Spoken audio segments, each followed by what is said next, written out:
Hi there guys, this is Tim Krause with Krause Brothers Photography, and today I'd like to talk to you about using manual focus lenses on your Sony a6000.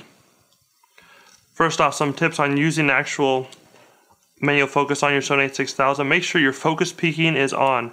That totally makes it not that hard to manually focus. Especially if you're doing portraiture or anything where anyone is posing, doing manual focus with focus peaking is quite simple. I'm going to be doing a test shoot tomorrow for an actor agency, and I'm going to be using manual focus lenses the whole time because they're not running all over the place and it's not that hard to focus on them. So I'll go through my lens run up here. I have a 50mm 1.7 minolta lens. I have a 80 to 210 3.5 Vivitar Series 1 lens. I have a Kitstar 2.8 28mm. 2.8. I have a 2.8 135mm JCPenny's lens because they made them at one time or distributed them. And then I have a 80 to 210 Sears distributed 4.0 lens. And then my newest and most favorite little baby is my 135 f4 Krause Zeiss lens. This thing is made roughly in like the 1930s, which is awesome. And this lens is quite sharp too, which is nice. So now I'm going to run over each lens individually, and actually I'm going to talk about why would you go for manual focus lenses?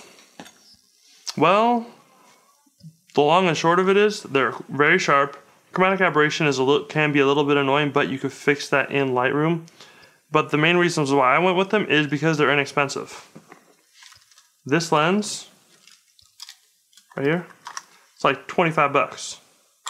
And all the adapters I got were all about $15. So for my minolta lenses, I used the Photasi, however you say it. This is the MD to NEX mount. For this one, again, the Photasi OM, because this is a old minolta or old Olympus mount, OM to NEX. And then I forgot what this one is called. I'll put it down in the comments or a little word below or whatever. What mount to use for that. And then I also have a 200mm Vivitar 3.5 prime that I did not bring with me because I forgot it, which is very sad because that lens is awesome. And that's an M42 mount, so I should have M42 to NEX adapter. So basically for 25 bucks I can get this lens. This lens cost me $45. This lens is about $20 or $30. I would not recommend these two lenses because they're not very sharp, especially this 135 JCPenny's is very cloudy, low contrast. And then this lens is not very sharp at all, this 80 to 210 one. And then this little baby here, the Krause Zeiss 135, cost me about $50 and the adapter cost me $15. And then my one I got at home, the 200mm prime, only cost me 20 bucks, got on Craigslist, and the adapter 15. And so for 20, 50, what am I have to do now? 110. So for less than $200, I could have a 28 to 50, a 135, a 70 to 210, and a 200mm prime. And yeah, they don't have autofocus, but that's just one thing. What they do have is they are quite sharp. 1.7 is quite fast, and 2.8 is pretty fast as well. And I would rather have all these lenses for $200 than one crappy modern autofocus lens for $200. So that's just where I make my decision for the type of work I like to do. Most of the time I can manually focus, no problem. So this is the Minolta 50mm 1.7. I really enjoy using this lens. It's probably the lens I've used the most with manual focus. The focus ring is nice and smooth. At 1.7 it's fairly sharp. It's sharp in the center and not that great on the edges, but drop it down to 2.8 and it just sharpens up and has really nice contrast. So that is a lens I use all the time, and actually I recently shot a volume job for it. I shot a martial arts school, and I just have them here because I'm doing other stuff today. Here's some of the shots from this lens. And then here's another one here. Now, might I say, I would not recommend, again, doing a volume, high-paced job with the 50mm or with the manual focus lens. I did it. It was a little bit nerve-wracking, and had to really be on my game as far as capturing focus and whatnot. So if I do it again, I'll be using an autofocus lens because it's fast-paced. When it's not fast-paced, I use this lens all the time. I'll also show now some images that I shot recently of an actor named Jimmy, and we did a portrait shoot inside my studio, and I was using this lens, and as you can see, those shots are very sharp. The next lens I'll be talking about is the Kitstar 28mm 2.8. This lens is having a little bit of, the focus ring is a little bit loose on me, which is kind of annoying, kind of jumps just a little bit. But other than that, this lens is pretty awesome. I shoot at f4 a lot of the time, is when it sharpens up really nice. And infinity focus at 10 feet, but this lens is kind of a wide angle. I wish I had like a 12 or 17 or even a 20, but it's really hard for me to find those on Craigslist right now. That's where I buy most of my lenses because you can get them for really good deals. This is the 135 Sears with a built-in lens hood. This little baby. I would not recommend getting this lens because this lens is pretty cloudy, even though it's pretty cheap. It is pretty cloudy for me. Very low contrast.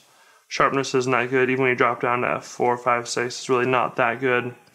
It's a beautiful lens. That's one thing also about manual focus lenses is the build quality is just so good, like all the time, which is awesome. So that's that lens. This is the 80-210, which I got a lens hood for because it flares like crazy. And this is again the whole one-touch push-pull type zoom situation where you zoom 200mm, 80mm, then you focus this way as well. This lens also has a macro mode. If you take this here and actually twist it, it'll push the lens elements up, which is kind of cool. This lens again is not that sharp, so I would not recommend this lens either. Why I got this lens and the last lens is because my dad gave them to me when he was done with his old film camera. This is a lens I recently bought. The 70-210 Vivitar Series 1 3.5 f-stop. Boy, that was an awkward way to say that. It's a 3.5, it's a 70-210, it's a Vivitar Series 1. This lens, it's pretty sharp. It has some chromatic aberration issues, but then again, you can fix those in Lightroom, which I know you're like, I would rather get it right in camera. I totally agree, but a 70-200 under f4 lens, how much is that going to cost you? Around $1,000. If you're going to go for an on Canon brand one. The 70-200 f4, around $1,000, where this, $45. So I'll push 2 buttons in Lightroom for $955. That's just me. Maybe you're different. So, now one thing to note with this lens, I took this lens apart twice because when it has something to do with when it's in macro mode, which is how I got it. When it's in macro mode and you zoom in or zoom out, one of the lens elements came undone in the middle, so I had to go in there and fix it. But ever since then, it has worked fine for me, and I'm really looking forward to. I haven't used this lens very much, but I'm really looking forward to using it, especially in outdoor, more crazy situations, like out at the park with my daughter, or even outdoor, potentially shooting like an event type thing, just because 70-200 is such a really nice range for that. I like this lens, I keep on putting it back on the case. This is my 135 Zeiss f4 lens. This lens is my newest lens. I plan on shooting with it tomorrow. I'm going to be doing an outdoor catalog editorial type shoot, and I plan on using this lens a lot tomorrow. This lens is awesome. The focus is a bit stiff, so I'm researching how to lubricate that to make it better, because that is kind of annoying. But you probably can't see it. Got a gray shirt here. But if you can see in there, and see the aperture blades, you probably can't, but that's okay. As it closes down, it is smooth like the entire time down. Which is amazing, because it helps for your bokeh in the background when you are stopping down a little bit. Even though at f4 this thing is quite sharp. A little bit of vignetting on the edges, but sharp enough. Speaking of sharp enough, it seems like out on the interwebs, we can go till the cows come home about is this lens sharp, is that lens sharp, or whatnot. And there doesn't, at least to me, I haven't seen a standard that I like. For me personally, my standard is with a flash, because I want to make sure the action is frozen, at 100 ISO, and a headshot, head and shoulders headshot. If I could see the veins of someone's eye, which means not just the big ones, but also the small little veins in someone's eye, the lens is sharp enough for me. So, are there sharper lenses than what I showed you? Heck yes. Do most of these lenses not have coating? Yeah, most of them don't have coating, so flaring is a little bit of an issue. But are they sharp enough for what I do, and is the build quality there, and is the price totally there? Absolutely. Have a I would recommend really having a standard test, because you're going to go back and forth forever on is the lens sharp enough or is it not. So for me, if I get pull-off headshots with it, with a flash, because it freezes the action, if I could do that, I'm happy, I'm satisfied, and I will use the lens for headshots. I got a headshot coming up this Monday that I'm going to be using all manual lenses for, because they work. They still work, and they're an amazing value. So I would tremendously recommend getting some adapters, having some fun with some old lenses. One, because it's kind of fun to make your camera look crazy. Like if I was to put that lens on that camera, it looks really cool. But two, also because they work, and if you don't have the money to get every focal length that you want, you can get it for $100. You want a 200mm prime? I got mine for $45 with the adapter, said and done, finished. You want a 70 to 200? $50. Done. Don't limit yourself. This camera really makes a manual focus simple.